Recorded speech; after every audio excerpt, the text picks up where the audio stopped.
Hey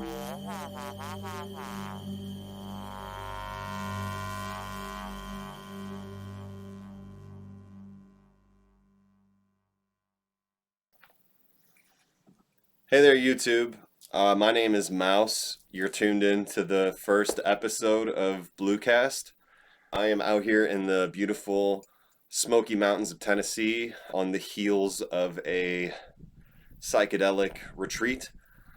So if I look a little rough, it's because I'm out here in the Smoky Mountains on the heels of a psychedelic retreat.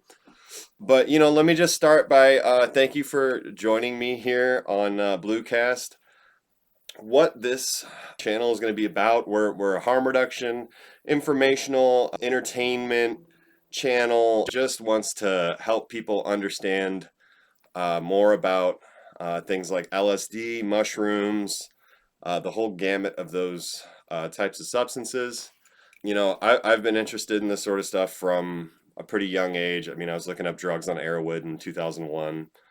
I'm pretty honored to be a voice for this community. I hope you'll stick around because we got pretty big plans for this channel and our community.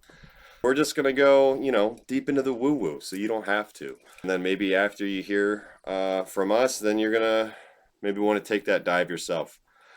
So anyway, starting it off, this week's episode is going to be about heroic doses. So I think just to start us off, we're going to go ahead and take a listen to this clip from Bill Hicks, who does a pretty good job of explaining what that is.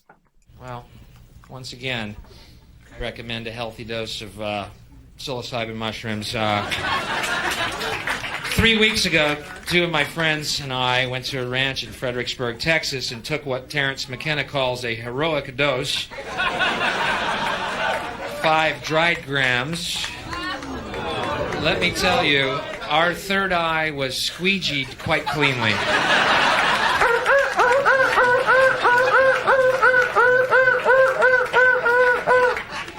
Wow!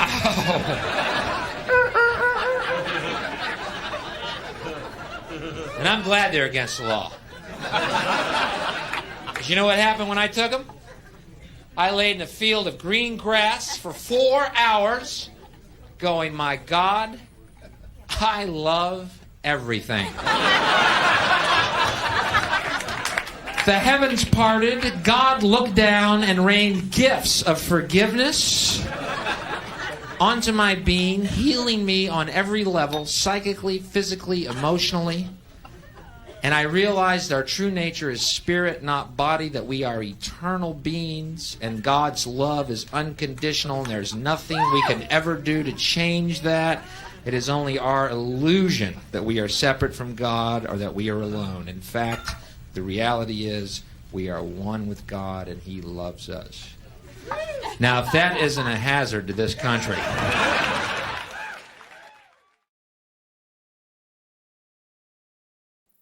So I think that sums it up pretty good. A heroic dose is a pretty intense experience. So let's start off. Where did this term heroic dose come from? Terence McKenna sort of popularized the term. He felt that a, quote, heroic dose was taking 5 grams of dried mushrooms in silent darkness. Let's talk about why he picked silent darkness as the route to go here. You don't really want to be distracted by, bright, shiny lights and laser beams and all this stuff if you're trying to go really deep.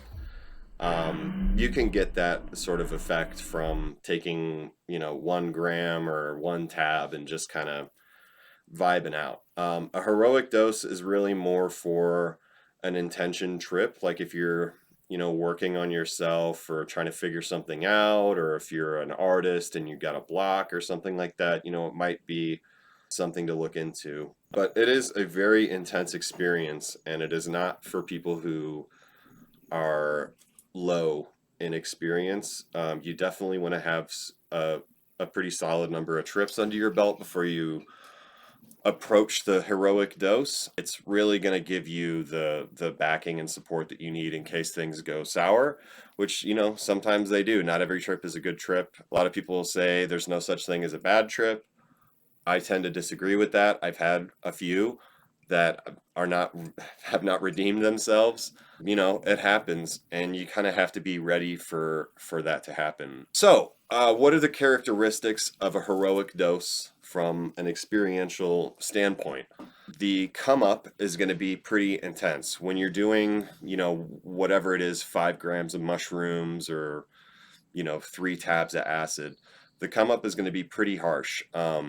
You're going to feel it. There's going to be nausea potentially, some anxiety.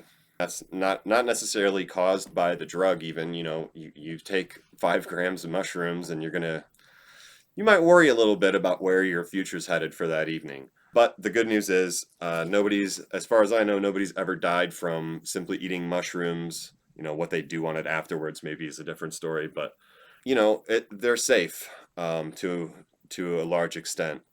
Barring pre-existing mental conditions and that kind of stuff. So once you come up on a heroic dose, obviously the intensity of the trip is going to be a lot more magnified than your standard 1 grammer, 2 grammer, or even like an eighth of mushrooms. Very serious spatial distortions are happening. You're getting tracers out the wazoo.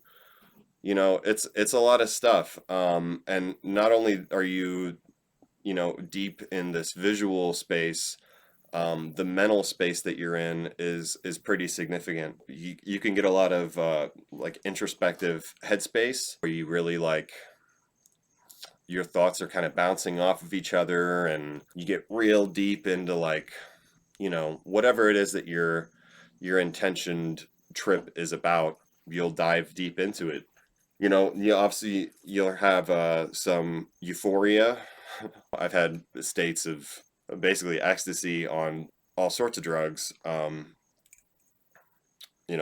something to enjoy, but I think when you're going for a heroic dose, you're not really looking for the euphoria side of it. So maybe we can skip over that a little bit more. And then, you know, you can have ego death, and I would say at these higher doses, that's going to be pretty likely to happen. It's not guaranteed by any means. I've had ego death off of 100 micrograms of LSD. I've also had ego death off of a strip of acid.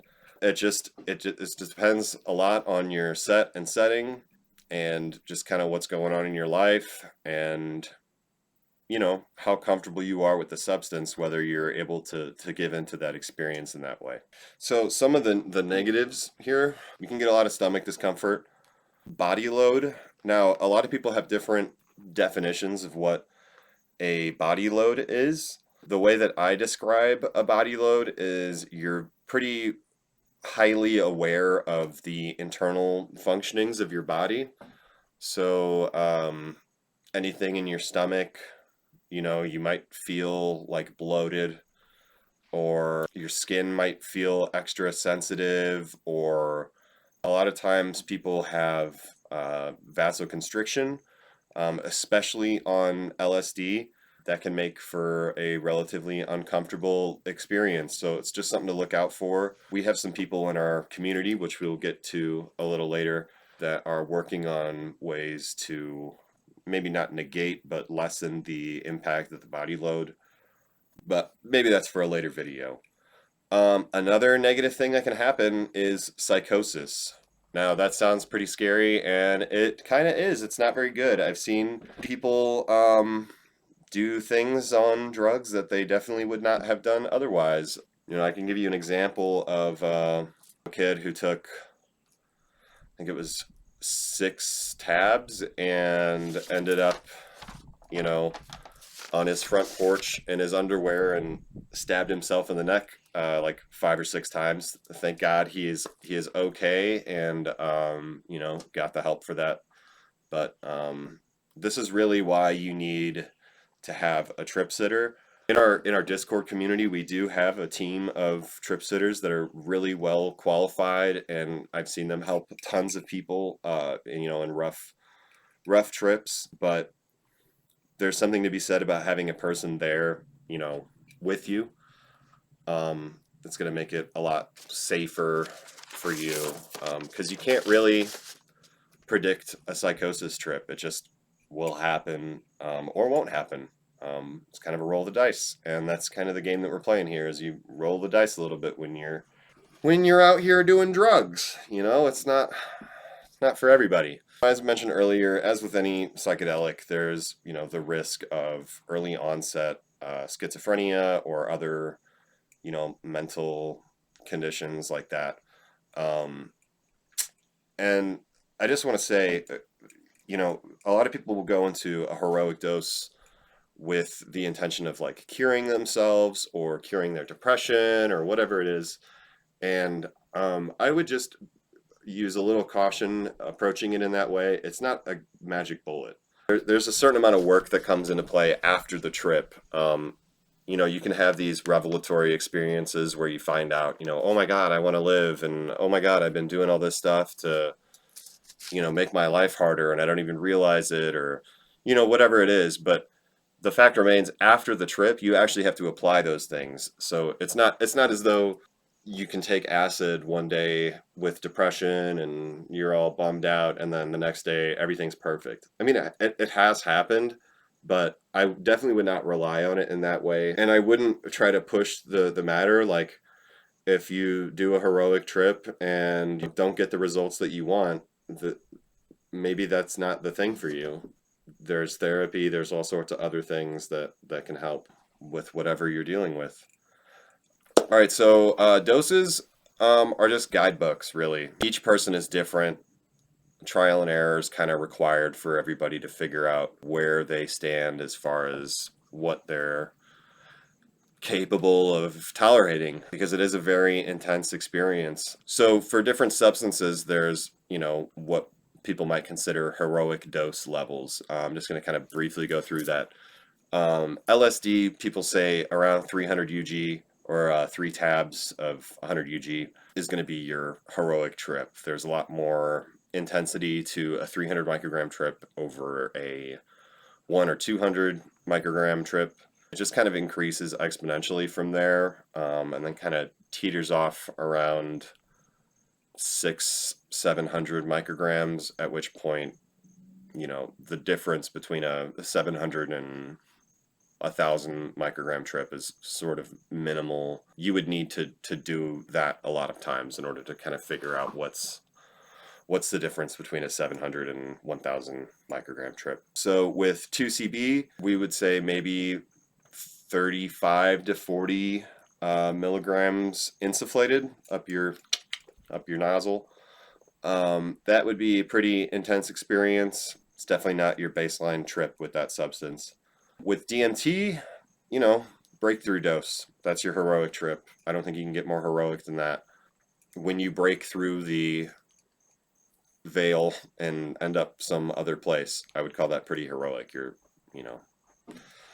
time traveling essentially. And then, I wasn't sure whether or not to put this in, but I guess K-holing on ketamine, like a K-hole dose, would, I guess, be heroic. I don't know that I would really call that heroic, but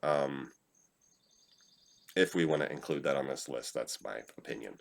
So, is it actually heroic? I mean, you're doing drugs. It's not like you're a hero. I mean, it's nice to think that we're being heroes when we take drugs, right? But probably not.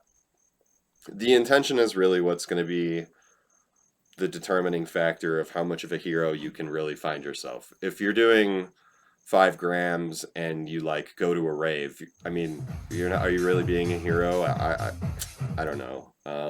It certainly is a heroic level dose, but I think maybe the language there is a little confusing. The intention is really important. You can lift a bus and like throw it off of a building or something and have it go flying into the ocean or something, or you can lift a bus off of a person and like nicely set it down. One of those things is being a hero and the other one is just kind of being like doing whatever you want. It's important to go into these experiences with an intention that you believe in. These are really powerful substances. They change the way that you think about yourself and life, and people around you, and it's really important to know where you're headed, or at least have an idea of where you want to go. So yeah, that's what we got here for this first episode. Just wanted to kind of introduce myself. So we really have an awesome community out here. I'm out here in the Smoky Mountains with a bunch of really awesome, loving people. And that's, we do meetups in our Discord community down there. So please be sure to join that, because we have a lot of fun in there. We feel like we're doing good stuff. Come in there and let us know how we're doing. So yeah, for now, that's all we got. I hope you guys enjoyed our first episode. And I'm really looking forward to what the future holds for this channel and for our community. So until next time, spread love.